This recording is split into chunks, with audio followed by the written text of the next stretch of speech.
चलो फिर यहाँ पर देखो क्वेश्चन नंबर 7 है, from the following balances extracted from the ledger of Nagrath. ठीक है, बुक में ध्यान दो, यहाँ पर ये वाला है। तो यहाँ पे क्या लिखा हो, from the following balances extracted from the ledger of, किसका लेजर है, नागराथ का।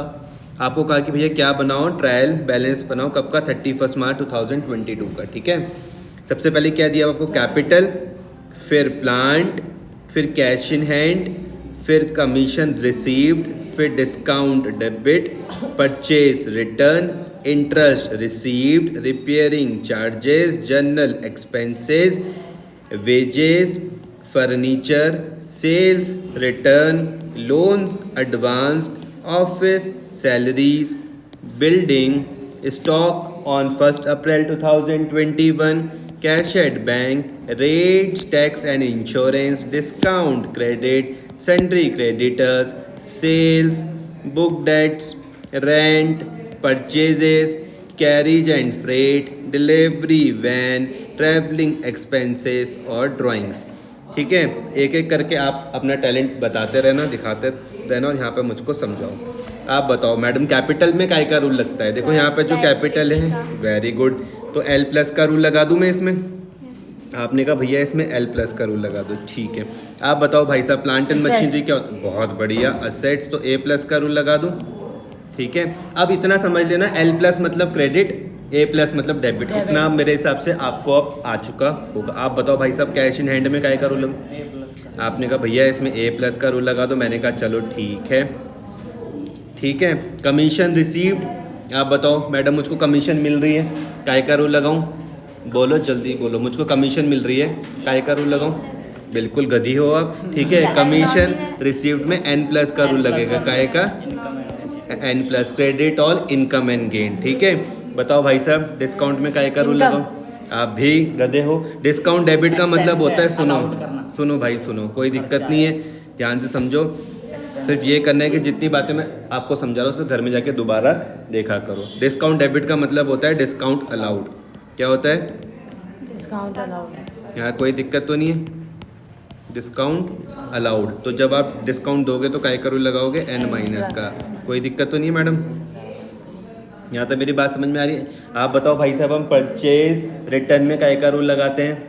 इनकम का एन प्लस का हम रूल लगाते हैं, ठीक है। तुमको अगर ध्यान रहेगा तो परचेजेस में हम एन माइनस का रूल लगाते हैं, debit all expenses and losses, और उसकी रिटर्न पर उल्टा रूल लगता है, ठीक है। आप बताओ मैडम, इंटरेस्ट रिसीव्ड में, बोलो बोलो, ठीक, फिर गधी हो तुम, एन प्लस का। यहाँ पे ध्यान दो, यहाँ पे ये रिसीव्ड है, आपको इंटरेस्ट मिल रहा है, समझ में आया? अरे सुनो ना, उसके अभी तुमने उसी के साथ बैठ के तो क्वेश्चन सॉल्व करा है, फिर तो यहाँ पे ध्यान दो ना, यहाँ पर देखो, इंटरेस्ट रिसीव्ड मतलब आपको इंटरेस्ट मिला है, समझ में आ रहा? अगर यहाँ पे अलाउड होता लिखा हुआ, ध्यान से मेरी बात समझना, इंटरेस्ट अलाउड क्या होता लिखा हुआ, तो आप बोलती कि भैया तब उसमें एन माइनस का रूल लगता। समझ में आ रहा?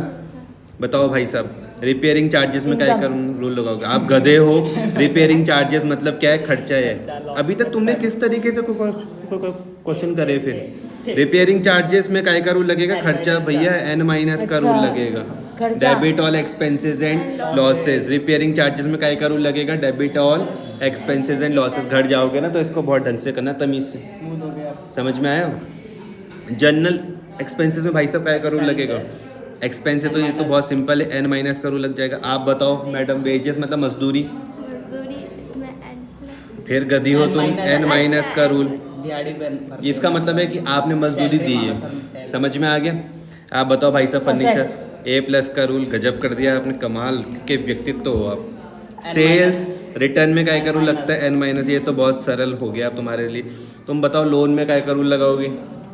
लोन मिल एडवांसेस, हाँ लोन एंड एडवांसेस, लोन मिल रहा, हाँ तो लोन है, लायबिलिटी है, एल प्लस का रूल लग गया, समझ में आ गया? आप बताओ, इनकम, फिर गधे हो तुम, ऑफिस सैलरी, फर्म के पॉइंट ऑफ व्यू से समझो, फर्म के पॉइंट ऑफ व्यू से समझो, सैलरी तुम्हारे लिए क्या हो जाएगा? खर्चा। फर्म के पॉइंट ऑफ व्यू से समझो, समझ में आ? सैलरी देके खुश मत हो, ये सैलरी वो है जो तुमने सैलरी पे करी है, ठीक है भाई। बिल्डिंग पर बताओ, ये तो सिंपल है। ओपनिंग बैलेंस तो आपको पता ही है कहाँ पर आता है? डेबिट में, ठीक है। असेट्स के रूल के साथ सॉल्व कर लेना। कैश एट बैंक, ये तो बता दो कम से कम। सही कर दिया तुमने, बहुत बढ़िया। Rent, rate and taxes, insurance, बिल्कुल सही जवाब। क्या होता है? Expenses N minus, debit all expenses and losses. Rates, taxes, insurance, ये तुम्हारे चार पास सारे के खर्चा है। सारे खर्चे हैं, ठीक है। बताओ भाई साहब, डिस्काउंट, सर डिस्काउंट में काय का रूल लगेगा? एन प्लस इनकम की क्रेडिट डिस्काउंट में काय का रूल लगेगा?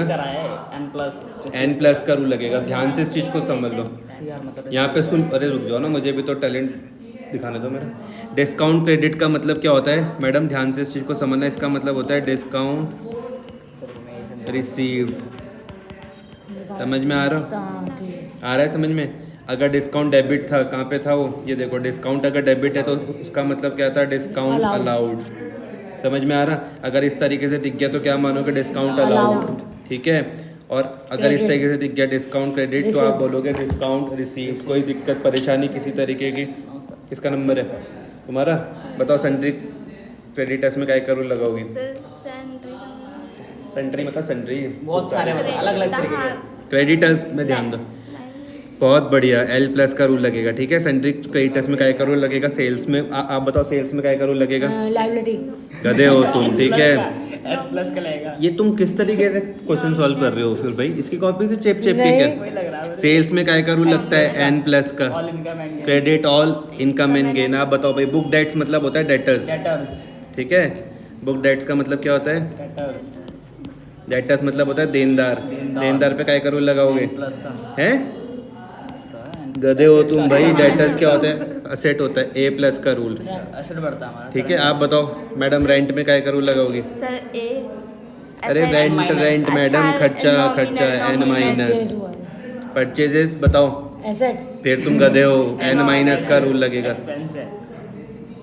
परचेज जब तुम करते हो तुम्हारा खर्चा नहीं होता क्या? अच्छा, पैसे देते हैं। Debit all expenses and losses. पैसे देते हुए मत देखो, तुमने परचेज करा, उधार पे भी तो परचेज होता है। ये है समझ में? खर्चा अगर मान लो कि मैंने तुमको कहा कि भैया हम 4 लोगों के लिए समोसे ले आओ, कितने रुपए का एक? मान लो मैंने कहा कि 15 वाला लेकर आओ। कितने के हो गए? 4, 60 रुपये के हो गए। मेरे पास सिर्फ 50 रुपये है। तुमने कहा कोई दिक्कत नहीं भैया, मुझको दे दो, मैं 10 रुपये का क्या कर लूँगा? उधार कर लूँगा। मिलाना नहीं है, उधार करना है। सुनना ध्यान से। अब मुझे बताओ, तुम्हारा कितने रुपए का खर्चा हुआ? 50 रुपये का, 10 रुपये का कि 60 रुपये का? 50 रुपये। 50 का नहीं हुआ, नहीं, 60 रुपये का 60 खर्चा का, हुआ। 60 समझ में आया? 10 रुपये देने तो पड़ेंगे बाद में, या नहीं दोगे? तो याद रखना, जो खर्चा होता है उधार पर भी हो सकता है। समझ में आ रहा? परचेज हम उधार पर भी कर सकते हैं। N minus carriage and freight भाड़ा है तो भाड़ा है। एन माइनस का रूल लग जाएगा। डिलीवरी वैन, असेट, असेट गाड़ी है भैया, गड्डी, Assets गड्डी है ये। ट्रैवलिंग के खर्चे एन माइनस। ड्राइंग ड्राइंग्स में तो तुमको पता ही है एल माइनस, इसमें तो कोई दिक्कत नहीं नो है। सर। पक्का? Yes sir. अब ये वाली कॉपी थी किसकी? क्या नाम है भाई साहब आपका? रमनदीप। सर एक चीज गलत है सर उसमें। किसमें? कोई नहीं, रुक जाओ, मुझे चेक करने दो, कोई दिक्कत। अरे अरे रुक जाओ भाई, रुक जाओ। क्या हो गया? गलत हो गया तो क्या हो गया? बच्चे तो यहाँ तक भी नहीं पहुँचे। तो भाई साहब की कॉपी देखते हैं, रमनदीप की। ये बोले भैया कैपिटल को कहाँ पे लिखो? क्रेडिट। क्रेडिट में ये बोल रहे हैं कि भैया कैपिटल को लिखो क्रेडिट में। बिल्कुल सही है इनका जवाब। 75 लाख रुपए ये इनका सही है। जीत चुके हैं। और यहाँ पे प्लांट को ये बोल रहे हैं भैया कहाँ पे लिखो? डेबिट में 15 लाख रुपए, ये भी इनका ठीक है। और यहाँ पे कैश है कितने रुपए का? 25 रुपये का डेबिट में, ये भी बिल्कुल ठीक है। घट जाओगे दोनों के दोनों बिल्कुल रूल्स के साथ करना, खाली मत आना। समझ में आ रही है बात? कमीशन रिसीव्ड में इन्होंने रूल लगाया काय का? इनकम एंड गेन का 1,75,000, बिल्कुल ठीक है। ये 55,000 रुपये डेबिट में, ये भी ठीक है। परचेज रिटर्न, इसको वैसे अगर इनकम करके भी लिखे या नहीं लिखे, मैं तुम्हें उसको ना बहुत डिटेल में ना थोड़ा बाद में समझाऊंगा। फिलहाल इसको इनकम चलो कर लो ट्राई। 50,000 रुपये, हाँ 50,000 ये हो गया। उसके बाद इंटरेस्ट जो मुझको मिला 30,000, ये भी तुम्हारा ठीक है भाई। रिपेयरिंग चार्जेस कितना है? 1,25,000 रुपये, ये भी ठीक है। जनरल एक्सपेंसेस कितना है? 3 लाख रुपए, ये भी ठीक है। वेजेस कितना है? 5 लाख रुपए, ये भी आपका बिल्कुल ठीक है। फर्नीचर कितने हैं? 1,20,000 रुपये के, ये भी 5, ये भी ठीक है। सेल्स रिटर्न, ये भी ठीक है। इसको इस तरीके से अभी मत लिखो, कोई नहीं कोई नहीं। इसको यहाँ पे नॉमिनल करके लिख लो, मैं तुमको उसको डिटेल में फिर समझाऊंगा।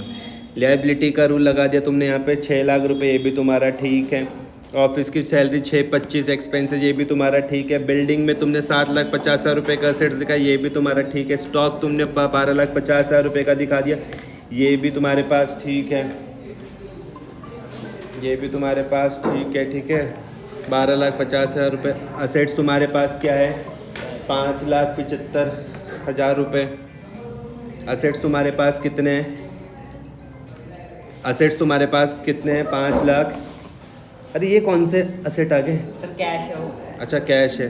5,75,000 रुपये। अमाउंट कहाँ गई? Cash at bank. Insurance and taxes expenses 30,000। Discount credit. Discount credit मतलब डिस्काउंट रिसीव्ड कितना है? डिस्काउंट रिसीव्ड कितना है? 45,000। सेंट्री क्रेडिटर आ रहा है तुमको समझ में? Yes, sir. लायबिलिटी देख रही हो कितना अच्छा काम कर रहा है? 2,50,000 सेल्स। 62,50,000 बुक डेट्स, ये डेटस असेट, हाँ सर असेट से मैंने ठीक है। असेट से कितने रुपए के? 15 लाख रुपए के, तो कहाँ पे आ जाएंगे? डेबिट में, ठीक है। उसके बाद यहाँ पर रेंट एक्सपेंसेस कितना है? 62 है। एक्सपेंसेस 62,500, ठीक है। ये भी तुम्हारा परचेजेस एक्सपेंस 48 लाख रुपए, 48 है। कैरीज एंड फ्रेट कितना है? 75,000, ये भी ठीक है। Good evening, good evening. ये एक ही है कैरीज एंड फ्रेट, ठीक है। ऐसे कर देना। हाँ कैरीज एंड फ्रेट एक ही है। डिलीवरी वैन कितनी है भैया? 5 लाख की है। एक्सपेंस लिख देगा एसेट। डिलीवरी वैन कितनी है तुम्हारे पास? 5 लाख की, ठीक है। ट्रैवलिंग के खर्चे हैं तुम्हारे पास कितने रुपए के? 50,000 रुपए के। ड्राइंग में L- का रूल लगता है, लायबिलिटी को कम करती है। कितने हो गए? 6 लाख रुपए। घर में जाना है, इसका टोटल कर लेना, ठीक है। इसमें जो डिफरेंस आएगा वो 1,90,000 रुपये का डिफरेंस आना चाहिए, उसको सस्पेंस लिखेंगे, ठीक है।